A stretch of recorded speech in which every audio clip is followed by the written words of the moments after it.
ரொம்பவே பவர்ஃபுல்லான டாப் 3 கிராமத்து கடவுள்கள். நம்பர் 1 கருப்பசாமி. நீதிக்காக கோபம் கொண்ட ஒரு காவல் தெய்வம்னா அது கருப்பசாமி மட்டும்தான். தப்பு செஞ்சவங்க யாரா இருந்தாலும் கருப்பு முன்னாடி போனா தப்பிக்கவே முடியாது அப்படின்னு சொல்லுவாங்க. அது மட்டும் இல்லாம இப்பவும் பல கிராமங்களோட ஊர் எல்லையில கையில அருவா, முறுக்கு மீச, சுருட்டுன்னு ஒரு உக்கிரமான தெய்வமா கருப்பசாமி ஊரோட எல்லையில காவலுக்கு நிப்பாரு. அதுக்கு முன்னாடி யாருக்கெல்லாம் கடவுள் நம்பிக்கை இருக்கோ அவங்க எல்லாரும் லைக் பண்ணுங்க. அதோட உங்களுக்கு பிடிச்ச கடவுள் யாரு அப்படிங்கறத கமெண்ட்ல சொல்லுங்க.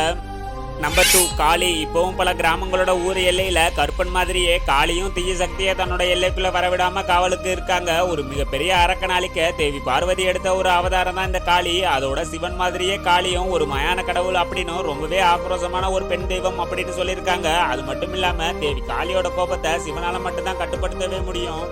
நம்பர் 3 ஐயனார். இரவு நேரத்துல தன்னோட குதிரையை எடுத்து பேய் பிசாசு தீய சக்தி கிட்ட இருந்து மக்களை காப்பாத்த வேட்டைக்கு போற கருப்பு மாதிரியே இருக்கிற இன்னொரு அவதாரம் தான் இந்த ஐயனார். அதோட கிராமத்தோட எல்லையில நின்று இது தன்னோட எல்லைன்னு அடையாளப்படுத்தி பெரிய மீச, சிவப்பு கண்ணு, கையில வாளோட பார்த்தாலே பயமுறுத்துற குதிரையோட தப்பே செய்யக்கூடாதுன்னு ஐயனார் எச்சரிக்கையை கொடுப்பாரு.